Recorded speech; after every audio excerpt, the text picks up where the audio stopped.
round the world. Late in the third quarter last night, Ja did this to Malik Beasley. Oh, Ja. Oh, it seemed like a complete change of momentum the rest of the game. Then late in the fourth, Ja with the go-ahead. That's called a layup, but it doesn't do it justice, right? Gave the Grizzlies the Game 5 victory. He hit a three before that to put him ahead. Kendrick Perkins with me, as you can see. Perk, I figured Ja was due to give him 30 and have a signature game and a win, right? I said that yesterday. But damn, help the good people at home, please. Understand what we just witnessed. Well, what we just witnessed was when you mentioned Jason Tatum and Luka Doncic, you got to mention Ja Morant. Look, this young man is beyond special. And at any given moment, he has the capability of taking over a game, Max, like he did last night in the fourth quarter. Look, not only did he give them a 30-piece wing dinner spicy, but the 13 rebounds and the 9 assists, and taking over in the fourth quarter, shooting that three-point shot with confidence when people say he can't shoot, getting to the basket and not being stopped at will. That dunk to get the crowd involved when it was dead in that arena. Look, Ja Morant is that type of dude that I see a lot of Jordan-ness in him. When I think about his mentality, the way that he approaches the game, his mental, he's just a different breed, Max Kellerman. Yeah, yes, Joe Burrow too. Like, well, his turn isn't now. You know what? The way he's thinking is his turn is always right now. And Jordan, the way he goes, everyone talks about the littler guys, but the way he floats, the way he goes up into the air as aggressive as he is and kind of hangs up there and does what he wants. Perk, did you hear what he said when he was asked about that last play, what they draw up? Go get us a bucket, Ja. Doesn't matter how he's going to do it. From the outside, bang it on somebody, go get us a bucket, Ja. He's that kind of player. Absolutely, and this is who he is, Max. Like, just think about this for a second. He won the Most Improved Award, right? Most Improved Player Award, and he gave it away to his teammate Desmond Baines because in Ja's mind, that award is somewhat beneath him. He wants to be in that MVP conversation. That's the award he wants to have. And when you have a guy like that with that type of confidence, that type of swagger, that type of good arrogancy about himself, look, this franchise is in great hands and everyone follows his lead. Minnesota had control over this game for for 3 quarters. They were down, Memphis was down double digits, and then not one point that I think that the Grizzlies was going to lose their game because of Ja Morant. Yep, that's the kind of feeling gives you Anthony Edwards. You can't go for the steal there. Come on. All right. By the way, real quick, Perk, you look at this here. After last night's win, the Grizzlies just one win away from the conference semis and a potential meeting with the Warriors. Now, Memphis took the regular season series against Golden State 3-1. And as that graphic indicates, Perk, the Grizzlies and Warriors look like they're headed for a second-round matchup. But what is something the Grizzlies do well that the Warriors didn't have to worry about with the Nuggets? Well, it's their perimeter play.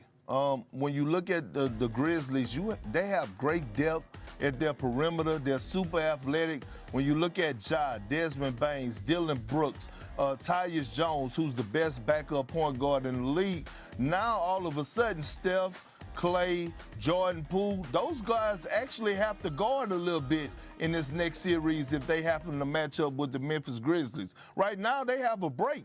Look, let's be honest here. And I'm not trying to take anything away from Golden State and what they're doing right now to the Denver Nuggets, but the Denver Nuggets are the worst team in the playoffs, okay? Let's be brutally honest. They have Jokic, and that's it. So at the end of the day, now all of a sudden, Steph Curry and Klay Thompson, they're going to be tested on the defensive end and have to slide those puppies if they happen to face up with the Memphis Grizzlies. It's a shame for the Nuggets because Porter Jr. can bomb it, and mainly Jamal Murray was such a money-time player in the bubble. Like, it would have been great to see what he could do. Meantime, if they meet in the next round, Perk, who has the better series?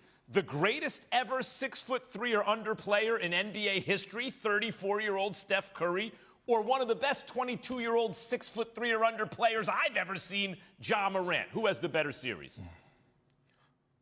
I'm going with Ja Morant. I think he has, this series has his name written all over it, Max. And I don't believe that there's one single guy on Golden State that wants to smoke with what Ja Morant is going to bring. We saw what he did to them last year in the play-in tournament. Now, I know they wasn't healthy, but I mean, who are you going to put on him? You going to trust Andrew Wiggins? Look, if Ja Morant is able to get past a pesky defender, a guy that's been first team all defense, and Patrick Beverly, he damn sure ain't worried about nobody else on the Golden State Warriors. I tell you that much. Ja's worried. The rest of the world needs to worry about what Ja's going to do, and that's the attitude he brings for sure. Thank you, Perk. Young star showing out. Grizzlies will have one last opportunity with 3.7 to go. Can you take us through the last play? Let's go get a bucket, John. Morant drives. Morant. Oh, it's good. Ja Morant with the bucket. A gutty Grizzly win. And Morant is the human highlight reel, taking that over from Nick in his career. Ja dropping, to say the least, as we go through some of his best career dunks, starting off December 2019. I mean, that's what's he, $158 right now? This is when he was like $150. Still doing that over Aaron Baines. Grizzlies. Next up, Grizzlies taking on the Magic earlier this year in February. Oh my! Robin Lopez was he was just there. And watch what Ja does. Morant, 30. Aggressive bring back, but Sage from the same area later in the month, taking on the Spurs. Morant gets all of Jakob Poeltl. He's like, oh, good, it's Jakob. Yeah. Blows by Joshua Primo and then goes Poeltl. Some would maybe think that Jakob would hit the transfer Poeltl. Wow.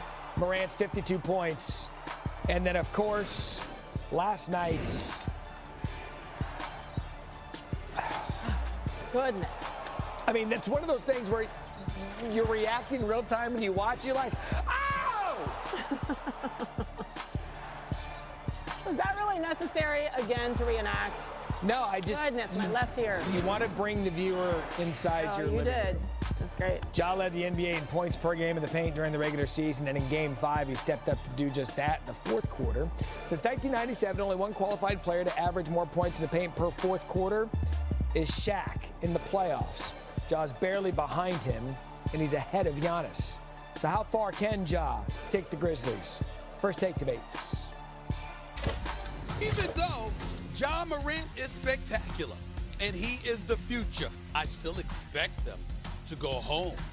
What it comes down to is this: Ja could do these things considering some of the injuries and everything else that has taken place in the Western Conference, but I'm not predicting that's going to happen. I believe that the Warriors are the one team standing in Memphis way. They're going to get by Minnesota, and when they do, now here's your chance, Ja Morant. All the trash talking, all the stuff that I think I know you are on the biggest stage possible. If there's a moment to show the world that Memphis basketball has arrived, it's about going against the Golden State Warriors. First off, Ja played terribly in the first 3 quarters of the game. He was, forget the dunk. He missed 1 million free throws, did not shoot the ball well. But this is really, to me, more about Minnesota. They led that game from start to finish. They were the much better team. There's no way in ever they should have lost that game last night. The idea now, Stephen A., that we think there's a chance they could scare the Warriors is absolutely absurd. You flip-flop. You flip-flop. And I'm going to tell you how. Mad Dog Russo, ladies and gentlemen, will sit up there and hold everybody accountable. Oh, where's the moment? Where's the moment? I mean, so what? They got these points. But when they really, really counted, what did he do? I mean, you want to give them championships. He made listen, I'm not stupid. I watch the games. He is great. Well, I get that. But don't put him on these levels. You guys, everybody in this day and age puts these guys on these levels before they're there yet. Ja is problematic in terms of shooting from the perimeter. He made a big-time 3 last night, but that's not his necessary skill set. And I think that's going to come back to haunt them. Now, Ja going to get you 30. Then they going to go up against Lethal Weapon 3. And it's a different animal in that regard.